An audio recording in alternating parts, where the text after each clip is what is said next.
Hello friends, स्वागत है आपका एक नई क्लास में। यह आपकी जो है प्रशासनिक विधि एडमिनिस्ट्रेटिव लॉ की जो है क्लास 7 है। इसमें हम लोक निगम और इसके उपक्रम को देखते हैं। लोक निगम आप जानते हैं क्या होता है, पब्लिक कारपोरेशन इसको इंग्लिश में बोलते हैं। जैसे आपका जो है आपका जैसे फ़ोन आता है, स्मार्टफोन आता है, उसके साथ एसेसरीज आती हैं। इसी तरह जो है लोक निगम और इसके उपक्रम को हम दोनों को एक साथ देखते हैं। इसका प्रारंभ कहाँ से हुआ, इसका इंट्रोडक्शन क्या है, यह कहाँ से आई, इस सब चीज़ों को देखते हुए हम आगे बढ़ेंगे। आपका सबसे पहले देखते हैं आपका प्रारंभ, इसका इंट्रोडक्शन क्या है। लोक निगमों का उदय प्रशासनिक संस्था विशेष के रूप में हुआ। ठीक है, यह एक जो है विशेष संस्था के रूप में हुआ है। राज्य द्वारा समाजीकरण को एक योग धर्म के रूप में अंगीकृत करने के कारण लोक निगमों को एक मिश्रित संस्था के रूप में आविर्भाव हुआ है, जिसमें लोक और प्राइवेट उद्यम के जो है गुणों को सम्मिश्रण रहता है। ठीक है, इसमें लोक क्या मतलब जो है आपका जो जानते हैं प्राइवेट और लोक दोनों के लोगों का सम्मिश्रण होता है। मुक्त व्यापार का सिद्धांत समाजवादी व्यापार में व्यवहारिक नहीं रहा है। ठीक है, इसीलिए भी लोक उपक्रम एक सामायिक आवश्यकता बन गया। ठीक है, लोक उपक्रम अगर जो होता है तो वहाँ पे चीजें आपकी आसानी बन जाती है समाज के लिए, और वहाँ पे समाजीकरण का भी एक युग धर्म में इसको अंगीकृत करना आवश्यकता होती है। लोक निगमों को पना का जो वहाँ मतलब उसका उद्धार जो है वो उसका उदय प्रधान उद्देश्य किसी सार्वजनिक सेवा या उद्योग का प्राइवेट व्यक्तियों के लाभ की अपेक्षा या फिर सर्वसाधारण को लाभ पहुंचाना माना गया है। ठीक है, यहाँ पे जो है इसका जो उदय हुआ, इसका जो प्रारंभ हुआ, ठीक है, तो उसको जो प्राइवेट व्यक्तियों को और जो है जो उद्योग की सेवाएं हैं उनको लाभ पहुंचाना है। लोक निगमों का जन्म कुछ बुनियादी उद्योगों और लोक उपयोगी सेवाओं पर लोक नियंत्रण के साधन का एक रूप में हुआ है। ठीक है, कुछ जो है जो समाज के लिए उपयोगी होती हैं, बुनियादी होती हैं, उनके उद्योग जो होते हैं, आप लोग जानते हैं कि उद्योग से ही समाज का निर्धारण मतलब होता है और उद्योग से ही जो है आपका जो है डेवलप होता है। ठीक है, लोक उपयोगी सेवाएं भी जो है इसके अंदर में आती हैं। अगला आपका पॉइंट, भारत में कल्याणकारी राज्य की स्थापना के लक्ष्य का प्रतिपादन संविधान की उद्देशिका और नीति निर्देशक तत्व के अधीन किया गया। ठीक है, तो उद्देशिका का होता है, उद्देशिका आपको प्रेम्बल जो है स्टार्टिंग में ही संविधान के पहले दिया है, और एनसीईआरटी की बुक देते हैं उसके भी स्टार्टिंग में दिया होता है। ठीक है, तो समाज का भारत को जो है समाज का लिए कल्याणकारी ये सब चीजें बनाने के लिए जो है हमको दो चीजें पढ़ने को मिलती हैं। आपका उद्देशिका में इसको देखने को मिलता है और आपके नीति के निर्देशक तत्व में इन चीजों को देखने को मिलता है। समाजकारी कल्याणकारी राज्य को या फिर जो है आपको और भी चीजें हैं जो समाज के लिए बेहतर है, वो हमको दो जगह मूल रूप से देखने को मिलती हैं। इसका प्रयोजन साधारण जनता को सामाजिक सुरक्षा और सामाजिक कल्याण सुनिश्चित करना है। इस दृष्टि से व्यापार, वाणिज्य और कारोबार में भी भाग लेना इसका आवश्यक हो जाता है।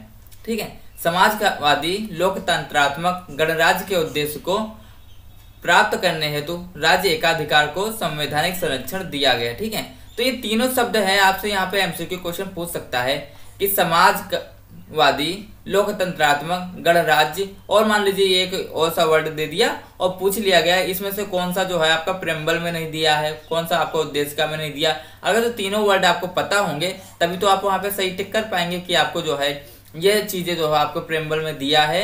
ठीक है, ये चीजें नहीं दिया है। ठीक है, तो प्रेम्बल आपका काफी ज्यादा इंपॉर्टेंट बन जाता है आपके सब्जेक्ट के लिए। ठीक है, आगे की चीजें देखते हैं कि इसके निमित्त आवश्यक उपबंध भी राज्य की नीति के निर्देशक तत्व द्वारा संविधान में वहां पे सहित सन्निविष्ट है। ठीक है, वहां पे जो उसको निहित किया गया है। अनुच्छेद 39 में यह उपबंध है। अनुच्छेद 39 किसका, अनुच्छेद 39 की अगर बात करते हैं तो सबसे पहले संविधान के अनुच्छेद 39 में, ठीक है, उसके बाद अनुच्छेद 39 आपका क्या है, अनुच्छेद 39 में हम आपको देखते हैं कि आपका राज्य के नीति निर्देशक तत्व है, राज्य के नीति निर्देशक तत्व, और राज्य के नीति निर्देशक तत्व किस में आते हैं, ये भाग 4 में आते हैं। ठीक है, संविधान के भाग 4 में है। ठीक है, तो यहाँ से 3 आपके क्वेश्चन बन जाते हैं अनुच्छेद 39 से।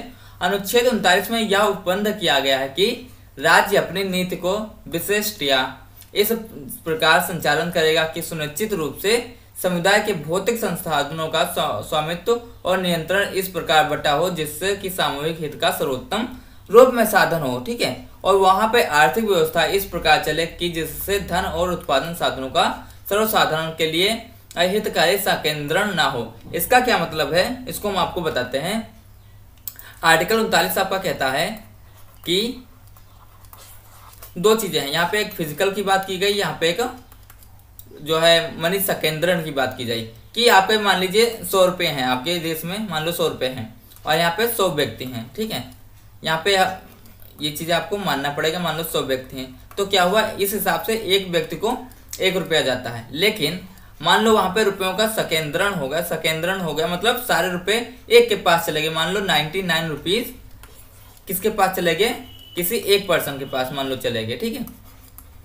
अब क्या हुआ, 1 रुपया जो है ना ये फिर जाएगा किसके पास, 99 लोगों के पास। तो वहाँ पे क्या हो जाएगा, चीज़ें अपने आप जो है हाई हो जाएंगी, मतलब रेट बढ़ जाएगा और क्या हो जाएगा वहाँ पे जो है उद्योगों की जो कमी आ जाएगी, ठीक है। ये सब चीज़ें होगी। मान लीजिए यहाँ पे 99 लोग जो है अपना उद्योग करेंगे 99 रुपीज़ से, तो एक ही पर्सन उद्योग करेगा और यहीं पे अगर सबके पास रुपए होते तो अपना अपना जो है डेवलपमेंट कर सकते थे। और यहाँ पे जो है बेरोजगारी आपकी भी बढ़ जाएगी इस संकेंद्रण से। यहाँ पे लोगों का जो है समाज में जो है रहना मुश्किल हो जाता है, वहाँ पे जो है बेरोजगारी, आपकी महंगाई भी जो है संकेंद्रण से बढ़ जाती है, ठीक है। तो इस चीज को रोकने के लिए आपका जो है उसमें नीति निर्देशक तत्व में दिया गया आर्टिकल 39 में। और आप लोग ये भी जानते हैं कि आर्टिकल 39 जो है ये आपका जो है ये राज्य पे जो है डिपेंड करता है कि वो इस चीज को लागू करे या नहीं लागू करे, क्योंकि ये एक प्रकार का राज्य के कर्तव्य होता है, ना कि राज्य को आदेश होता है, ठीक है। तो ये चीजें संकेंद्रण की बात की गई। और दूसरी यहाँ पे बात करी गई फिजिकल चीजों को लेकर। तो फिजिकल में देखते हैं कि जैसे समाज को जीने के साधन समाज को प्रोवाइड किए जाएं, ठीक है। रहने का, जीने का, खाने पीने का साधन समाज को प्रोवाइड किया जाए। उसकी जो फिजिकल जो है फैसिलिटीज हैं, जैसे वहाँ फैसिलिटीज में ऐसा नहीं कि आपको लग्जरी गाड़ी जो है समाज जो आपको राज्य प्रोवाइड करवाएगा, ऐसा नहीं है। आपको घर, रोटी और कपड़ा की चीज़ों की जो यहाँ पे समाज जो राज्य जो है आपको प्रोवाइड करवाएगा। उसका एक कर्तव्य है, ना कि उसका जो है आपका मूलभूत यहाँ पे अधिकार नहीं है, ठीक है। समाज राज्य का कर्तव्य, वो चाहे तो आपको प्रोवाइड करवाएगा। लेकिन हाँ, ये समाज वहाँ आर्टिकल 39 में दिया गया है, ठीक है। तो इसमें जो है आपको एक चीज और भी देखने को मिलती है, आपको रोजगार भी प्रोवाइड किया जाए, ठीक है। यह भी हम लोग देखते हैं किसमें, राज्य के नीति निर्देशक तत्व में, ठीक है। अगला आपको पॉइंट यहाँ पे, सन 1948 और 1956 में संसद द्वारा औद्योगिक नीति संबंधी जो है संकल्प पारित किए गए, ठीक है। 1956 में आपका जो है औद्योगिक नीति आई थी, ठीक है। अगला आपका पॉइंट यहाँ पे, इसी में देखते हैं कि भारत सरकार के 1956 के औद्योगिक प्रस्ताव में समाज और समाजवादी रूप स्थापित करने की घोषणा की गई। इसके अनुसार बुनियादी और महत्वपूर्ण उद्योगों और लोक उपयोगी सेवाएं पब्लिक सेक्टर में होनी चाहिए, ठीक है। अब पब्लिक सेक्टर की बात की जाए तो यहाँ पे जैसे आप देखते हैं कि 2 सेक्टर होते हैं आपका, प्राइवेट सेक्टर और पब्लिक सेक्टर। पब्लिक सेक्टर जो है क्या करता है, समाज के लिए ज्यादा वर्क करता है। यहाँ पे प्रॉफिट यहाँ पे लो होता है और सेवाएं यहाँ पे हाई होती हैं, ठीक है। ये आपका होता है पब्लिक सेक्टर।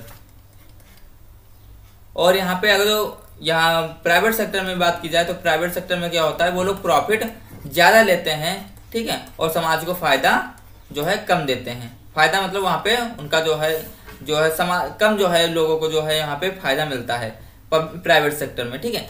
प्राइवेट सेक्टर की बात की जाए, मान लीजिए ये जो है यही चीज जो है प्राइवेट वाले, अभी यहाँ पे गवर्नमेंट की बात कर ली जाए तो आपके जैसे कोरोना के जो टीके लगे, वो कोविड के आपके जो टीके लगे, वो जो प्राइवेट सेक्टर और यहाँ पे जो पब्लिक सेक्टर दोनों में थे, ठीक है। अगर जो पब्लिक सेक्टर में जाते हैं तो पब्लिक सेक्टर में आपका कितना 0 रुपये फी पड़ रहा था, ठीक है, 1 रुपये भी आपको नहीं देना था। लेकिन वहीं पे अगर प्राइवेट हॉस्पिटल में आप जाते तो वहाँ पे आपको 250 रुपये लगभग के देने पड़ रहे थे, ठीक है। तो ये अंतर वहाँ पे देखने को मिलता है प्राइवेट सेक्टर में और पब्लिक सेक्टर में, ठीक है। तो यहाँ पे बताया गया कि जो 1956 में औद्योगिक प्रस्ताव आया उसमें बोला गया कि जो समाज के उपयोग के लिए पब्लिक सेक्टर की सेवाएं शुरू की जाए, ठीक है। इसीलिए सरकारी उपक्रमों की स्थापना के साथ साथ प्राइवेट उद्योगों भी राष्ट्रीयकरण किया गया, ठीक है। अब जो ऐसा नहीं कि आप सारी चीजें जो है सरकारी करेंगे, ऐसा नहीं है। कुछ चीजें आपकी प्राइवेट भी होनी चाहिए। जैसे प्राइवेट का फायदा ये होता है, जैसे अभी आप लोग जो है, जैसे मान की एग्जाम्पल की बात करें तो जैसे आप लोग ट्रेन में जाते होंगे, तो ट्रेन में जब जाते होंगे तो वहाँ पे जो गवर्नमेंट की जो ट्रेनें हैं, ठीक है, बाई डिफॉल्ट 99% गवर्नमेंट की ट्रेनें हैं, तो उसमें आप लोग देखते हैं कि कैसी सेवाएं हैं। अगर जो वहीं पे प्राइवेट की बात की जाए तो प्राइवेट की अगर जो आपकी ट्रेनें देखी जाए तो वहाँ पे कैसे सेवा हो जाएगी, ठीक है, उन सब चीज़ों को यहाँ पे बात की गई है। आपका जैसे प्राइवेट चीज़ों में जो है कुछ जो है आपका जो है सेवाएं जो है बढ़ जाती हैं। सेवाएं बढ़ जाती क्या मतलब, वहाँ पे जो आपका जो है फैसिलिटीज ज़्यादा मिलती हैं, लेकिन उसका वो लोग चार्ज भी ज़्यादा करते हैं।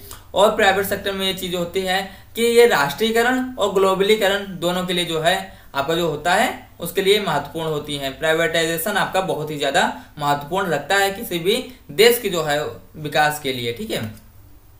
अगला यहाँ पे पॉइंट है कि प्रशासनिक युक्ति के रूप में लोक निगम की संस्था का विकास हुआ, क्योंकि सामाजिक दायित्व के अधीन सरकार को व्यापार और वाणिज्य क्षेत्र में प्रवेश करना पड़ा, जिससे इन उद्यमों में लोकहित में आगे बढ़ाया जाए और समाज के प्रति उनको उत्तरदायी बनाया जाए, ठीक है। अगला आपका पॉइंट, राज्य समाजवाद के लिए प्रतिबद्ध है, ठीक है। राज्य आपका समाजवाद के लिए प्रतिबद्ध है। इस दृष्टि से सरकार उद्यमों का प्रबंध और संचालन विभागीय स्तर पर सरकारी कंपनियों द्वारा तथा लोक निगम द्वारा करती हैं। केंद्रीय सरकार ही नहीं बल्कि राज्य सरकारें भी लोक निगमों, सरकारी कंपनियों या फिर विभागीय स्तर पर लोक उपक्रम चलाती हैं। आवश्यकता अनुसार कुछ कार्यों के लिए लोक निगम और कुछ कार्यों के लिए सरकारी कंपनी या विभागीय का उपक्रम जो है स्थापित किए जाते हैं। हम यहाँ केवल केंद्रीय सरकार और लोक उपक्रमों की विचार करते हैं, ठीक है, जो इस प्रकार हैं कि आपका विभागीय उपक्रम क्या होगा, सरकारी कंपनियां क्या होती हैं और लोक निगम क्या होता है, ठीक है। यहाँ पे नवरत्ना भी कंपनी होती है। नवरत्ना कंपनी क्या होती है वहाँ पे इसकी चर्चा नहीं की गई, ठीक है। समाजवादी जो है राष्ट्र और यहाँ पे लक्ष्य का आर्थिक संगठन करना होता है। समाजवादी राष्ट्र का लक्ष्य आर्थिक संगठन करना होता है। लोक उद्यमों को प्रबंध और संचालन सरकार लोक निकाय द्वारा करती है, जिनकी रूपरेखा का वर्णन जो है यहाँ पे हम नहीं देखने को मिलता है, ठीक है, ठीक है। यहाँ पे जो है उसकी रूपरेखा को यहाँ पे देखने को मिलता है, ठीक है। बहुत मतलब यहाँ पे इम्पोर्टेंट उसकी समाज के लिए जो है यहाँ पे जो है आपके जो है ये सिलेबस के लिए काफी ज्यादा इम्पोर्टेंट नहीं रखता है आपका रूपरेखा का वर्णन, लेकिन फिर भी हम इसको यहाँ पे देखेंगे। अगला आपका पॉइंट यहाँ पे लोक निगम आपका क्या होता है, इसको हम देखते हैं। इसी में लोक क्रम में हम देखते हैं कि आपका लोक निगम क्या होता है, ठीक है। अनेक प्रकार की जो है कल्याण और सेवाबद्धताएं को पूरा करने के लिए सरकारी विभिन्न प्रकार के संगठनों में से किसी का भी चुनाव कर सकती है। सरकार आपका किसी भी का भी चुनाव कर सकती है। इनमें प्रमुख रूप से विभागीय उपक्रम, सरकारी कंपनियां और स्वायत्त कानूनी निगम सम्मिलित होते हैं। इन विभिन्न उपबंधों को अनुकल्पों में चयन करने की बात नीति, उद्देश्य और क्रियाकलाप को प्रकृति पर निर्भर करती है। आरंभ में कोई कार्यकलाप यहाँ पे चलाने के लिए संगठनात्मक चुनाव कानूनी रूप से यहाँ पे निगम के पक्ष में रहता था, लेकिन औद्योगिक नीति संकल्प 1948 में स्पष्ट कर दिया गया, उपदर्शित किया गया कि राज्य उद्यमों को प्रबंध नियमता लोक निगमों के माध्यम से होगा, किंतु उसके बाद जो है सहज से चलाने के लिए विचलन करने के लिए राज्य उद्यमों के नियमित संगठनात्मक प्रतिमान के रूप में सरकारी कंपनियों के पक्ष में सुव्यक्त किया गया, ठीक है। लेकिन कानून निगमों के जो है फिर प्रवृत्ति दृश्यमान था, और इसके दृश्यमान वो चीजें होती जो आपको केवल दिखाई रूप में होती हैं। इसके पक्ष में प्रशासनिक सुधार आयोग ने 1967 में सरकारी वाणिज्यिक कार्यकल्पों को संगठन के रूप में कानूनी निगमों को प्रतिमान के रूप में अपनाने की यहाँ पे सिफारिश थी। तो यहाँ पे ये आपका जो है ये कोई आपका इम्पोर्टेंट नहीं है, ये केवल आपको जो यहाँ पे एक इंट्रोडक्शन की बात की गई, यहाँ पे कैसे क्या हुआ उसको बताया गया, ठीक है। यहाँ से आपके एमसीक्यू क्वेश्चन नहीं बनेंगे, ठीक है। यहाँ पे जो है यह सुझाव जो है संविधान के अनुच्छेद 19(6) के जो है भाग 2 में के रूप में किया गया। 19(6) आपका क्या है, यहाँ पे आपका जो है स्वतंत्रता का अधिकार दिया गया आर्टिकल 19 में, ठीक है, जिसमें उपबंध राज्य द्वारा या राज्य के स्वामित्व या नियंत्रण में किसी निगम द्वारा व्यापार, कारोबार, उद्योग व सेवा नागरिकों को पूर्णतः भागत जो है अपवर्जन करके अन्यथा चलाए जाने के लिए है। लोक निगमों के लिए विषय में वर्णन आगे आपका देखने को मिलता है। यहाँ पे जो है कारोबार वगैरह की बात की जाए तो यहाँ पे बताया गया कि आपका आर्टिकल 19(6) में जो है आपको क्या दिया गया कि आप जो है इंडिया भर में, ठीक है, कहीं पर भी अपना कारोबार कर सकते हैं, ठीक है, लेकिन वो जगह आपके रिस्ट्रिक्टेड ना हो, ठीक है। वो जगह जहाँ पे जैसे ऐसा नहीं है कि आप जो चाइना बॉर्डर पे जाके अपना व्यापार करेंगे, ऐसा नहीं है, ठीक है। तो वहाँ पे जगह वो रिस्ट्रिक्टेड ना हो, वो आपका व्यापार जो है वो इलीगल ना हो, ठीक है, व्यापार इलीगल ना हो, ठीक है। तो वहाँ पे आप कहीं पर भी जाके अपना व्यापार कर सकते हैं। ऐसे यहाँ पे आपको छूट दी गई है आर्टिकल 19 के तहत, ठीक है, आपको व्यापार करने की छूट दी गई है। अगला आपका पॉइंट यहाँ पे विभागीय उपक्रम क्या होता है, इसको हम देखते हैं। विभागीय उपक्रम आपका जो होता है वो सरकार के नियंत्रण में रहता है, जिनका प्रमुख मंत्री होता है, ठीक है, जिसका एक प्रमुख मंत्री होता है। जैसे आपका रेलवे मंत्री हो गया, रेल मंत्री हो गया, डाक और तार मंत्री हो गया, मतलब आपका टेलीफोन, रेडियो, टेलीविजन, ये सब चीजें आती हैं। भारी भरकम संख्या में रक्षा उद्योगों के संचालन में विभाग आपके चल रहे हैं, ठीक है। तो आपके जो है जानते हैं कि आपके जो है इस समय आपके रक्षा मंत्री कौन है, ठीक है, वो भी आप लोग जानते हैं। रेलवे के लिए एक विभिन्न मंत्रालय है, डाक, तार और टेलीफोन अन्य मंत्रालय के अधीन होते हैं, ठीक है। यहाँ पे जैसे रेलवे मंत्रालय अलग है, आपका जो है डॉक्टर के लिए मतलब जो यहाँ पे आपका अलग, चिकित्सा मंत्रालय अलग है, ठीक है, ये सब अलग अलग मंत्रालय होते हैं। रक्षा उद्योग रक्षा मंत्रालय के अधीन होता है, ठीक है। रेडियो तथा टेलीविजन के अन्य मंत्रालय होते हैं। विभागीय संगठन ने के बारे में कोई भी विधिक कठिनाई नहीं पड़ती, ठीक है। इन विभागीय उपकरणों को जो है वित्तीय अनुदान राष्ट्रीय कोष से मिलता है। राष्ट्रीय कोष आप जानते हैं, वहाँ पे आपको टैक्स से मिलता है। इन उपकरणों के आय व्यय पर देखरेख वैसे ही की जाती है जैसे सरकार के अन्य विभागों को। इनको कर्मचारी को लोक सेवक कहते हैं। जैसे सरकार जो है अन्य विभाग को देखती है, वैसे इनको भी यहाँ पे देखा जाता है और इनके कर्मचारी को लोक सेवक कहते हैं, ठीक है। तो यहाँ पर आपका एमसीक्यू क्वेश्चन बन जाएगा कि जो है आपके इनके कर्मचारी को क्या कहते हैं, तो वहाँ पे लोक सेवक हो जाएगा।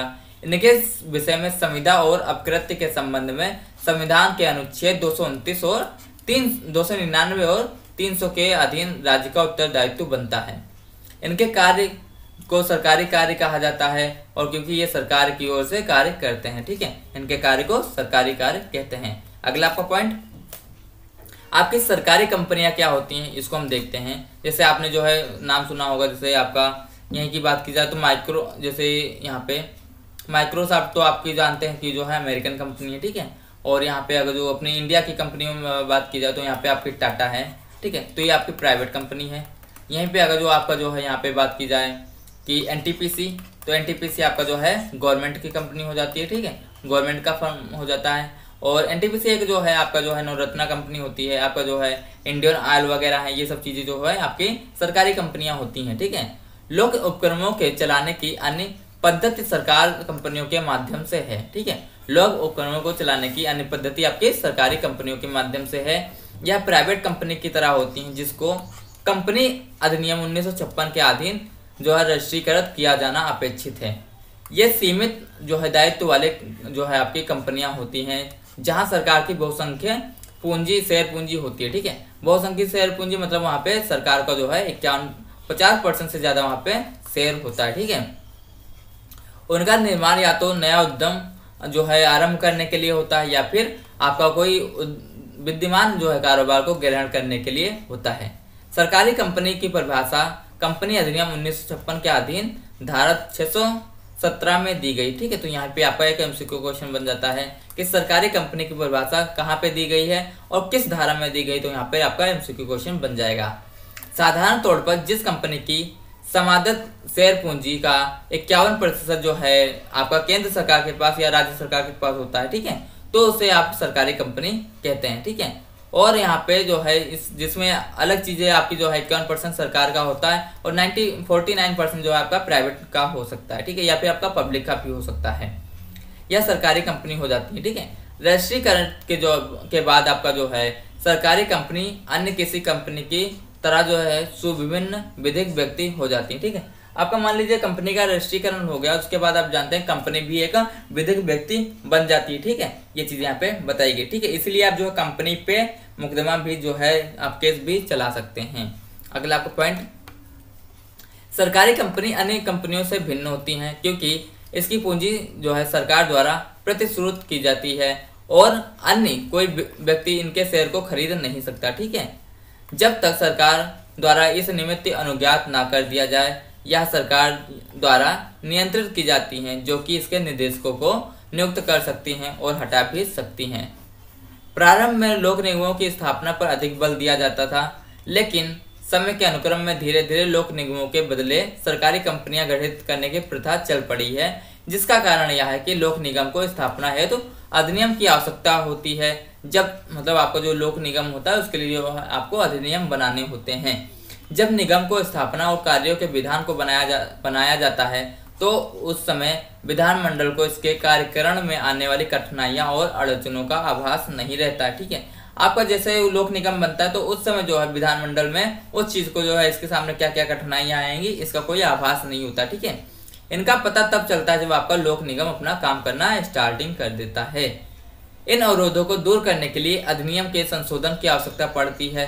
यह अधिनियम आप लोग जानते हैं कोई जो है इजी काम नहीं होता। ठीक है, यह एक कठिन काम है, यह एक सरल कार्य नहीं होता। इसका संशोधन विधानमंडल द्वारा किया जाता है। इसके विपरीत कंपनी की स्थापना करना और उसके संगम अनुच्छेद में परिवर्तन करना कोई कठिन कार्य नहीं होता। मतलब कंपनी के जो है अनुच्छेदों में परिवर्तन करना कोई इतना बड़ा कठिन कार्य नहीं होता। लेकिन आप वहीं पे संविधान की बात करेंगे, कोई आपको जो है विधान की बात करेंगे, उसको जो है संशोधित करना थोड़ा टफ पड़ जाता है। अगला आपका पॉइंट, सरकारी कंपनियों के उदाहरण आपके क्या हैं? हिंदुस्तान स्टील लिमिटेड राउरकेला जो इसमें है। ठीक है, हिंदुस्तान लिमिटेड कलकत्ता। विभागीय उपक्रम और सरकारी कंपनियों में अंतर होता है। लोक निगम जो है कानून के जो है अधीन स्थापित स्वायत्त निकाय होते हैं और यह प्रायः सरकारी नियंत्रण से मुक्त होते हैं। विभागीय उपक्रम सरकार के पूर्ण नियंत्रण में आते हैं। विभागीय उपक्रम आपके सरकार के नियंत्रण में आते हैं, लेकिन वहीं पे जो है आपका लोक निगम की बात की जाए वो जो है इससे मुक्त होते हैं। सरकारी कंपनी में लोक निगम से स्वतंत्रता में कुछ कमी होती है। इनका प्रबंध और संचालन कंपनी अधिनियम के अधीन होता है। सरकारी कंपनी संविधान के अनुच्छेद 12 के अर्थ के अंदर आपको एक राज्य नहीं है। इसके कर्मचारी अनुच्छेद 311 के भीतर सरकारी कर्मचारी में जो है वहाँ पे सेवा में नहीं होते हैं। ठीक है, सेवक नहीं होते हैं।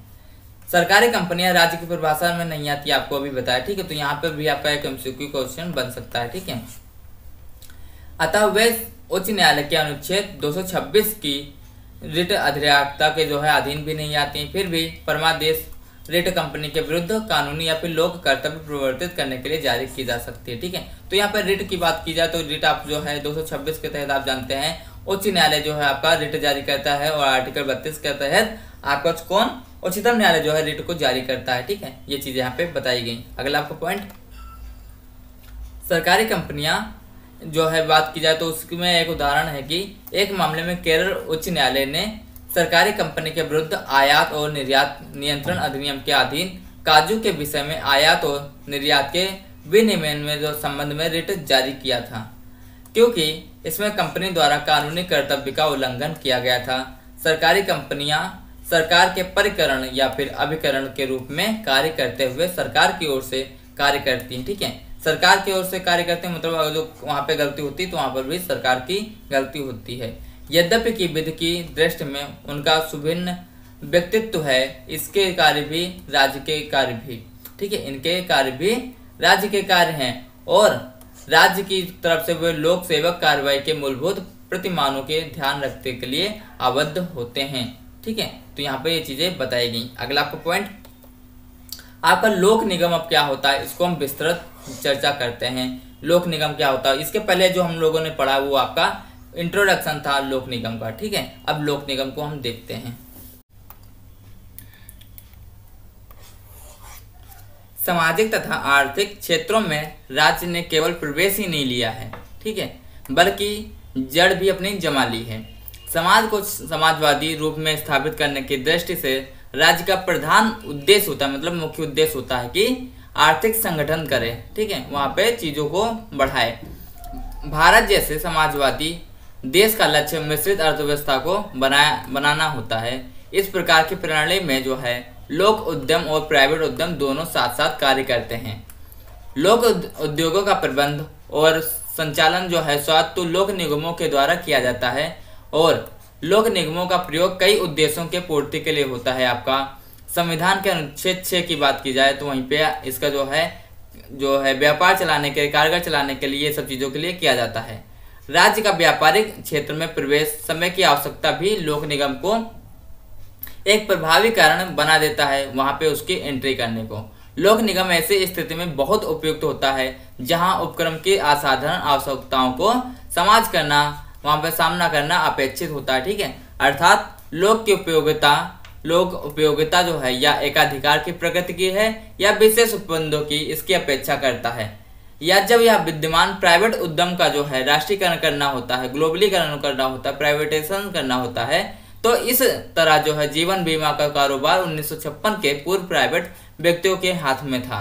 ठीक है, इसका राष्ट्रीयकरण किया गया तो निमित्त जीवन बीमा निगम का सृजन किया गया और इसके जो है राज्य एकाधिकार इसमें स्थापित किए गए। ठीक है, तो पहले जो है जीवन बीमा कारोबार जो यहाँ पे 1956 जो आपको आया, इसके पहले ये आपका किसके हाथ में था, ये प्राइवेट व्यक्तियों के हाथ में था। इसके बाद यह जो है आपका जो है राष्ट्रीयकरण करके यह गवर्नमेंटल हुआ। ठीक है, अगला आपका पॉइंट, भारतीय यूनिट ट्रस्ट का सृजन जो है भारतीय यूनिट ट्रस्ट अधिनियम 1963 के अधीन किया गया। ठीक है, तो यहीं पर आपका एक एमसीक्यू क्वेश्चन बन जाता है कि भारतीय यूनिट ट्रस्ट का सृजन आपका अधिनियम कब बनाया गया, अधीन किया गया, और क्योंकि सरकार भारतीय रिजर्व बैंक, जीवन बीमा निगम, भारतीय राज्य बैंक को अपने निर्धारित ट्रस्ट के रूप में विनिर्धारण करना चाहती थी तथा इस कारण जो है प्राइवेट निवेशकों के माध्यम से अपनी रकम को निवेश करते थे।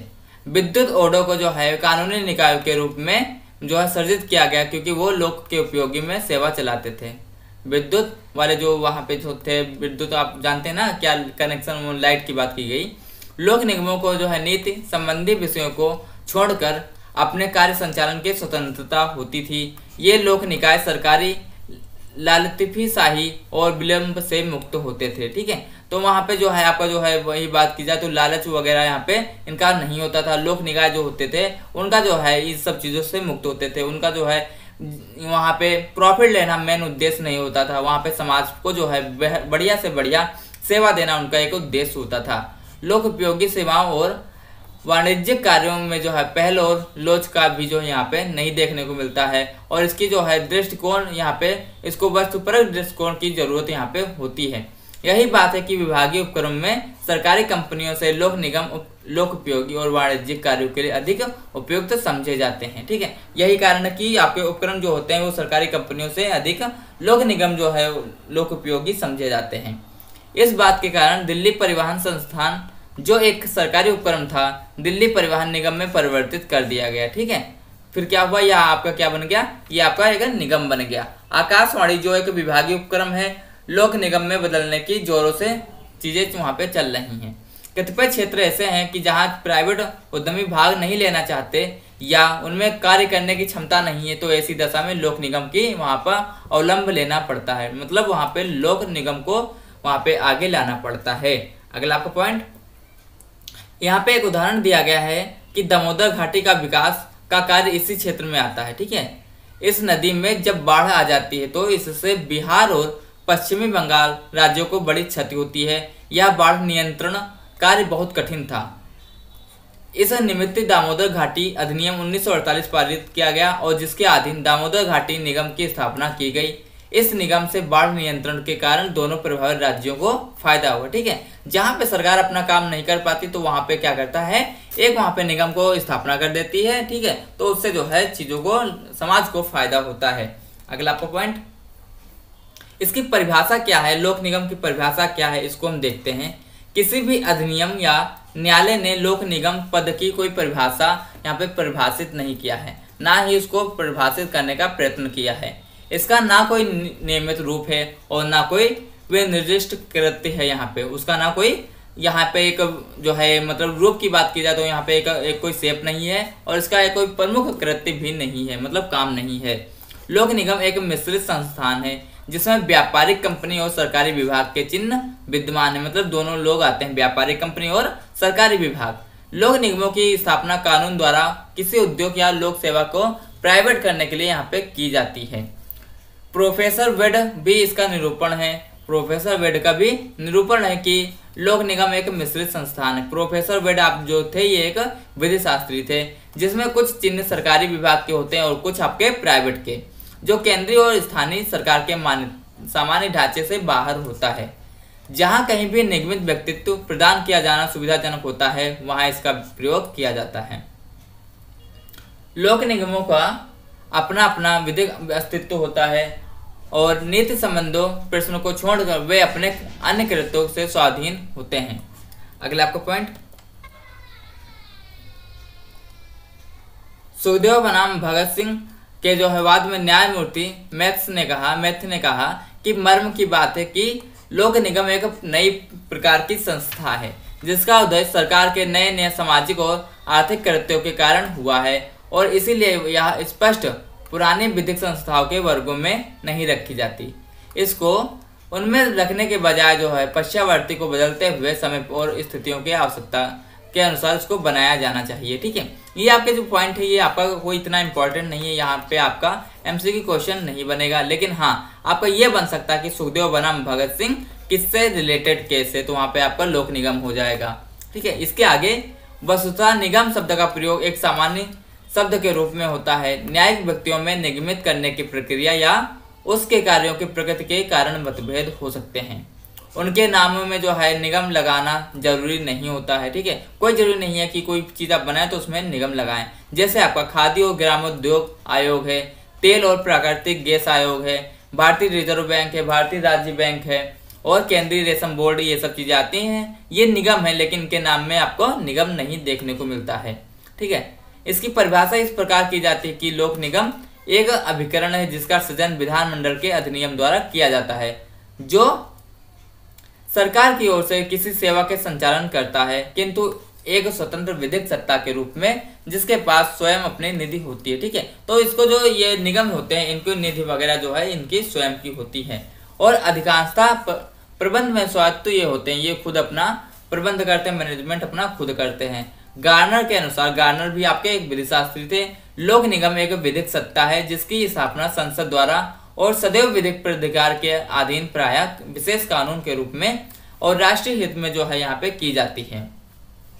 वे कृत्य अपेक्षा निर्बंधित क्षेत्र तक सीमित होते हैं और कार्यपालिका के जो है नियंत्रणाधीन होते हैं, जबकि निगम विधिक एक स्वतंत्र सत्ता होती है। ठीक है, कार्यपालिका आपकी जो है एक नियंत्रण होती है, नियंत्रणाधीन होती है और आपका निगम जो होते हैं वो एक विधिक एवं स्वतंत्र सत्ता होती है जो प्रत्यक्ष रूप से संसद को उत्तरदायी नहीं होती। ठीक है, तो ये चीजें यहाँ पे बताई गई। अगला आपका पॉइंट, यहीं पर जो है हेल्सबरोज लॉज ऑफ इंग्लैंड में निगम की परिभाषा दी गई, जिसमें बताया गया कि व्यक्तियों के एक निकाय या पद के रूप में इसकी परिभाषा दी गई है जिसके पास विधिक व्यक्तित्व होने की विधि के अधीन मान्यता प्राप्त होती है, जो कि निकाय के सदस्यों से पृथक व्यक्तित्व और तत्कालीन प्रसंगत पद के विशिष्ट धारक के जो व्यक्तित्व के यहाँ पे सुभिन्न होता है। ठीक है, ये चीजें यहाँ पे बताई गई। अगला आपका पॉइंट, इसके लक्षण क्या होते हैं, लोक निगम के लक्षण क्या होते हैं, इसको हम देखते हैं और यह किन बातों को ध्यान में रखकर अपना कार्य करता है। लोक निगम कानून की जो इस अधिकारों को, कर्तव्यों को, दायित्वों को अधिकथित करता है, सृष्टि करता है, फिर भी इसका एक स्वतंत्र व्यक्तित्व होता है। ठीक है, या जो है अपने अधिकार को मतलब कर्तव्य को करता है, फिर भी इसका एक स्वतंत्र व्यक्तित्व होता है। यह एक सत्ता है जो कि संघ और राज्य से अलग होती है। ठीक है, यह एक खुद में एक सत्ता होती है जो कि राज्य और संघ से का जो है इसके ऊपर नियंत्रण नहीं होता है। यह शाश्वत उत्तराधिकार और सामान्य मुद्रा वाला निगमित निकाय है। शाश्वत उत्तराधिकार आप जानते हैं, इसका जो है निरंतर उत्तराधिकार है और सामान्य मुद्रा वाला इसका एक निकाय होता है। यह अपने नाम में वाद ला सकता है और इसके नाम में वाद भी लाया जा सकता है, मतलब ये किसी पे केस दायर कर सकता है और इसके ऊपर भी कोई केस दायर कर सकता है। निगम का वही अधिकार होता है जो वह उन्हीं कृत्यों का प्रयोग कर सकता है जो संविधान कानून द्वारा उसको अभिव्यक्त या फिर विवेचित प्राधिकृत किए गए हैं। ठीक है, निगम वही काम करेगा जो संविधान द्वारा इसको जो है कानून के रूप में दिए गए हैं, परंतु यह तब तक जो है यह अभिव्यक्ति प्रति सिद्ध ना किया गया हो कि निगम के प्रवर्तन के प्राधिकार के क्षेत्र के बाहर के कार्य अधिकारित होते हैं और उनका जो कार्य वहाँ पे कोई विधिक प्रभाव नहीं होता है। मतलब ये जो है अपने बाहर भी कार्य करते हैं लेकिन वहाँ पे उसका कोई विधिक प्रभाव नहीं होता। ये चीजें बताया गया कि अगर जो उसका कोई मान लीजिए कार्य इसको बाहर कर रहा है तो वहाँ पे विधिक प्रभाव जो नहीं है, ठीक है, तो वो कार्य करता है। ठीक है, वहाँ पे कानून वहाँ पे नहीं तोड़ता और इसको जितने ही अपने वो जो है नियम कानून दिए गए हैं वो उसके अधीन अपना कार्य करता है। निगम अपने नाम संपत्ति धारण कर सकता है और इसका व्यय भी कर सकता है। अपने सृजन के कानून के आधार पर लोक निगम अधिकांशतः जो है स्वायत्त मतलब खुद में एक निकाय होते हैं। यह बात सही है कि विधि की दृष्टि में निगम का स्वायत्त और आपका यहाँ पे नियंत्रण प्रबंध ये सब राज्य में निहित होता है, जिस पर भी निगम अपने दैनिक प्रबंध और प्रशासन में स्वयं को ही मास्टर समझता है। ठीक है, स्वयं हो मास्टर होता है। ठीक है, इसकी जो स्वयं की निधि होती है और वित्त में जो है यह अधिकांशतः स्वयं होता है, यह खर्च भी स्वयं करता है। संविधायी कानून निगम को नियम बनाने की शक्ति प्रयोजित कर सकता है। ठीक है, संविधायी कानून आपको इसके नियम बनाने की शक्ति को दे सकता है। ऐसे नियम, विनियम और विधियां आबद्ध कर होती हैं तथा यहाँ पे वो समर्थकारी अधिनियम भारत के संविधान के अधिकारिता यहाँ पे दी जाती हैं। ठीक है, वहाँ पे जो अधिकार संविधान के तहत दिए जाते हैं वो चीजें यहाँ पे होती हैं, संविधान के बाहर यहाँ पर कुछ नहीं होता है। ठीक है, अगला आपका पॉइंट, लोक निगम सरकार की ओर से अपना कार्यकलाप का संचालन करता है। इस दृष्टि से वह सरकार का एक अभिकरण नहीं होता है। इसके कारण संविधान के अनुच्छेद 12 के अधीन यह राज्य हो जाता है और इस प्रकार अनुच्छेद 32 के अधीन इसको और अनुच्छेद 226 के अधीन इसको हाई कोर्ट और उच्च कोर्ट यहाँ पे जो है दोनों हाई कोर्ट और आपका जो है सुप्रीम कोर्ट दोनों यहाँ पे रिट जारी कर सकते हैं, जिसके विरुद्ध रिट जारी होती है। फलस्वरूप निगम के विरुद्ध मूल अधिकार का दावा किया जा सकता है। ठीक है, यहाँ पे अगर ये एक व्यक्ति है, ठीक है, एक राज्य है, तो यह इसके जो है मूल अधिकार का दावा किया जा सकता है। परमादेश रिट लोक निगम के विरुद्ध कानून या लोक कर्तव्य के प्रवर्तित करने के लिए जारी की जाती है। क्या लोक निगम उपक्रम जैसे सरकारी कंपनियां या फिर राष्ट्रीयकृत निकाय अनुच्छेद 12 के अर्थ के भीतर राज्य हैं या नहीं, इसका जो यहाँ पे एक क्वेश्चन बनता है, तो इसका निर्धारण इस बात पर बनता है कि राज्य जो है वे अभिकरण या परिकरण जो होते हैं, इस दृष्टि से यदि लोक उपक्रम राज्य अभिकरण ठहराता है तो न्यायालय को जो है रिट अधिकारिता का विस्तार में वह आ जाएगा, किंतु प्राइवेट निगम न्यायालय की रिट अधिकारिता में नहीं आते, क्योंकि अनुच्छेद 12 की परिभाषा के अर्थ के भीतर वे राज्य नहीं होते। ठीक है, प्राइवेट निगम जो है आपके न्यायालय की रिट की अधिकारिता में नहीं आते, क्योंकि वो अनुच्छेद 12 के अर्थ में जो है आपका जो है राज्य नहीं होते, लेकिन अधिकारों के परिवर्तन की दृष्टि से उसे छुटकारा का जो है कोई औचित्य नहीं होता है। ठीक है, अगला आपका पॉइंट, इसके लक्षण में हम देखते हैं कि आपका लोक निगम के कर्मचारी संविधान के भाग 14 के अधीन इसमें सरकारी सेवक नहीं होते हैं, इसीलिए अनुच्छेद 311 में इनका उपबंध संरक्षण उनको प्राप्त नहीं होता है। लोक निगम का व्यक्तित्व सुभिन्न तो होता है, किंतु वह भारतीय संविधान के भाग 2 के अर्थ नागरिक नहीं होते। ठीक है, आपका लोक निगम जो होता है वो नागरिक नहीं होता है, और नागरिक बनने के लिए आपको 3-4 चीजें होती हैं। आप नागरिक कैसे किसी देश की पा सकते हैं, तो वहाँ पे हर एक देश की अलग अलग कंडीशन होती है। जैसे अपने यहाँ इंडिया में नागरिकता की बात की जाए तो जैसे अगर जो आपको 14 साल होता है तो 14 साल में आपको 12 साल जो है यहाँ पे इंडिया में रहना होता है। ठीक है, तब आपको जो है भारत की नागरिकता मिलती है, और यहाँ पे और भी कंडीशन होती हैं। नागरिकता आपका यहाँ पे जो है आपका चैप्टर नहीं, वरना हम आपको सब कुछ बताते हैं कि नागरिकता जो है कैसे मिलेगी और कैसे क्या क्या कंडीशन होती है। ठीक है, और इस प्रकार नागरिकता अधिनियम 1955 के कार्य क्षेत्र से बाहर रखा गया, किसे, लोक निगम के व्यक्तित्व को। इस अधिनियम की धारा 2 में अधिकथित किया गया है कि व्यक्ति शब्द के अंतर्गत कंपनी, संगम, व्यक्तियों का निकाय, चाहे निगमित हो या फिर अनिगमित हो, वह नहीं होगा। यह प्रश्न उठता है कि क्या कानूनी निकाय अनुच्छेद 19 के अधीन दिए गए मूल अधिकार को जो मतलब नागरिकों को दिए जाते हैं, क्या ये उसका दावा कर सकते हैं या नहीं। ठीक है, ये यहाँ पे प्रश्न उठता है। लोक उपक्रम संविधान के अनुच्छेद 14 के अधीन है आपका, इस कारण अपनी कार्रवाई से किसी को समानता से वंचित नहीं कर सकता। कार्तिक एंटरप्राइज बनाम OSEB के वाद में इस तथ्य को यहाँ पे जो है इस प्रकार बताए गए थे कि उड़ीसा राज्य विद्युत बोर्ड ने टेरिफ दर के संशोधन में विभेद किया और न्यायालय ने इसको रद्द कर दिया और कहा कि बोर्ड का निरूपण इस प्रकार करना चाहिए कि जिससे जो है वहाँ पे असमानता ना पैदा हो। ठीक है, तो ये दो यहाँ पे जो चीजें हैं, आपका जो है टेरिफ वाला आपका उड़ीसा राज्य विद्युत बोर्ड का हुआ और दूसरा आपका जो है कार्तिक इंटरप्राइज का हुआ, तो ये दोनों केस यहाँ पे इंपॉर्टेंट बन जाते हैं। किस लिए, क्योंकि यहाँ पे जो है आपका लक्षण की बात करते हुए यहाँ पे समानता को बताया गया। ठीक है, अगला आपका पॉइंट, यहीं पे अगले पॉइंट में हम देखते हैं कि आपका इसका जो है वर्गीकरण जो है, इसका जो है आपका देखेंगे। फिर आपका जो है लोक नियमों का जो है विशिष्ट, जो इसके वर्गीकरण में क्या क्या आता है। लोक नियमों को विशिष्ट वर्गों में व्यक्त नहीं किया जा सकता। कार्य के दृष्टि से इसको मोटे 4 तौरों पर इसको व्यक्त किया गया है। आपके वो 4 कौन कौन है। वाणिज्यिक नियम है, इसका विकास निगम है, आपका सामाजिक सेवा निगम है और वित्त निगम को इसको 4 तरह से जो है इसको वर्गीकरण किया गया है इसको। ठीक है, लोक निगम को 4 तरह से वर्गीकरण किया गया है। ठीक है, तो आज की क्लास में इतना ही, मिलते हैं अगले क्लास में, तब तक के लिए टेक केयर, थैंक यू।